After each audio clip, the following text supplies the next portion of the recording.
Okay, this is geometry. We're looking at transformations today. A transformation is when an image is changed in some way. The change could be a change in size, shape, or position. The first one we have here is a translation. Translation is when an image is simply moved from one position to another. Okay, you can also think about a translation as a slide. This next one we have here is a reflection.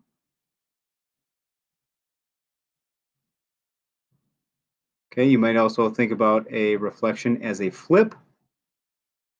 The next one we have is a rotation. And this final one is a dilation. A dilation is when you make an image either bigger or smaller. The image before we transform it is called the pre-image.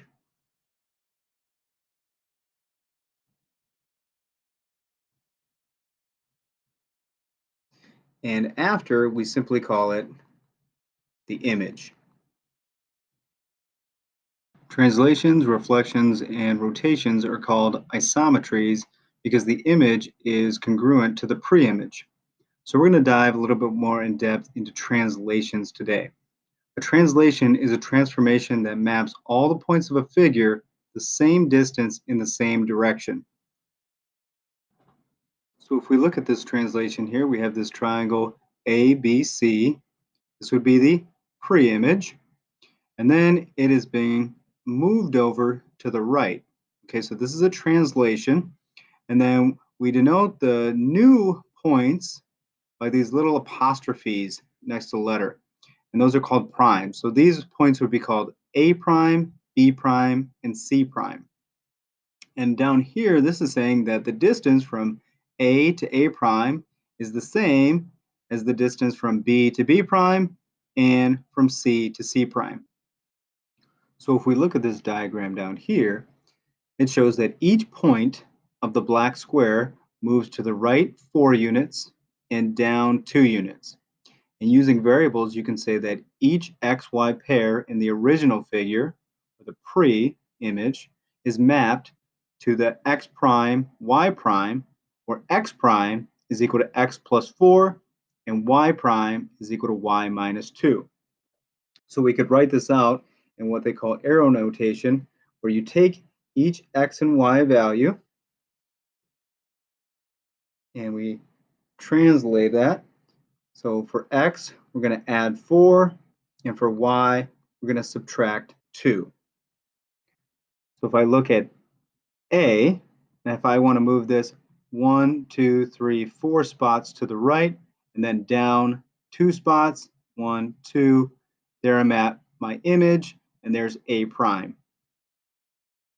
So don't get stressed out by the notation of this or how it's written out. I know it looks a little ugly, but really all you're doing here is counting over 4 down 2. That's it. All right, so let's look at a few examples here. Number 1, what are the images of the vertices of triangle PQR for this translation here? All right, so we have x minus 2 and y minus 5. So what does that mean? In terms of x, that's going to tell you left or right. So if this is x minus 2, we're going to be going left 2 spots. And then y minus 5, that's going to be down 5. Okay, so let's take a look here on our graph. So r, we're going to go to the left 2, then we're going to go down 5. 1, 2, 3, 4, 5.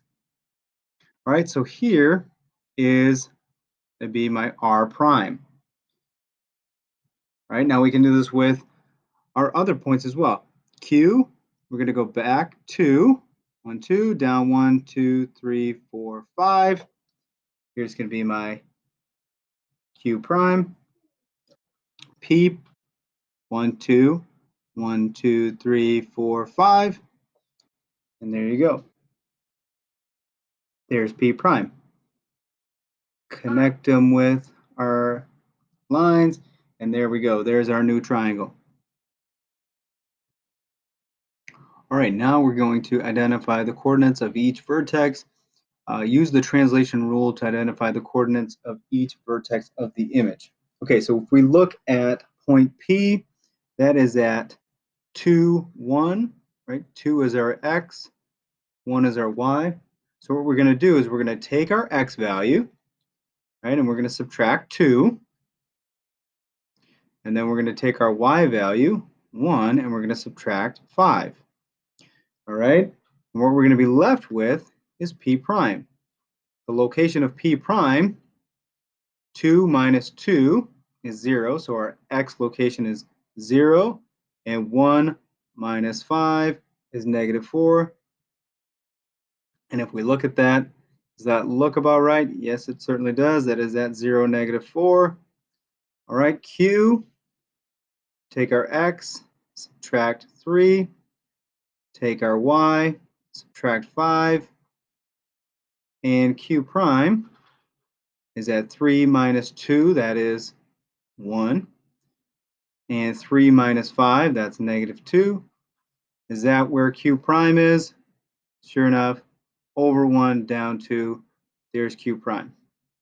And last one, R prime, take our x value and subtract 2, then take the y value and subtract 5, and R prime will be negative 1 minus 2, that's negative 3, and 3 minus 5, that's negative 2.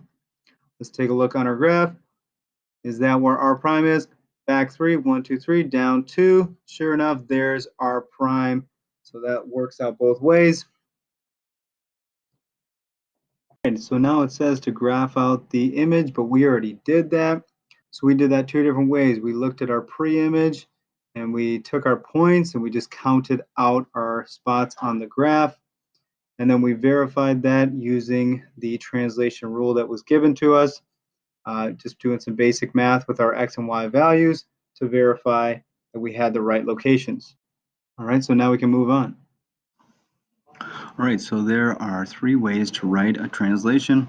So we're just going to look at an example and write it out 3 different ways. So for this translation, we have a point that moves 4 units to the right, okay? So we're going to the right 4 units, and we're going down 3 units. Okay, so you got to remember that in terms of left and right, that's going to tell you our change in x. And then in terms of up or down, that's going to tell us our change in y. Okay, so if we're going to the right 4, that means we're going to be going plus 4. And if we're going down, that's going to be minus 3. Okay, so if I want to write this out algebraically, it's going to say that P xy is moved to P prime, where we take our x value and we add 4, then we take our y value and we subtract 3. All right, so this is the algebraic way to write it out. We could also do a shorthand, where we do a capital T 4 minus 3, or in vector notation would be 4 comma negative 3. But for this week, we're going to ignore these two. We're going to focus on the algebraic rule. Okay, so now let's try writing out a rule to describe a translation. If we look at example 2 here, what is the rule that describes this translation of this four-sided figure here? So what we want to do is just see how one of the points of our pre-image moves to our image. So if I look at P and how it moves to P prime, I'm going to go to the right 1, 2, 3, 4, 5, 6, 7, 8 units to the right. Remember, in terms of right or left, that is going to be our change in x. So we're going to the right 8 units. And then in terms of y, we're going down 2. And remember, up and down is going to be our change in y. So we're going to write this out as P xy arrow P prime. And then we're going to take our x value and add 8 and our y value and subtract 2. And that's all you got to do. All right, I got one more example for you guys today. Example 3, we're going to write the algebraic rule to describe the transformation just given points. Okay, so what we're going to do is look how we go from the pre-image to the image, and we know it's going from here to here because we have C to C prime.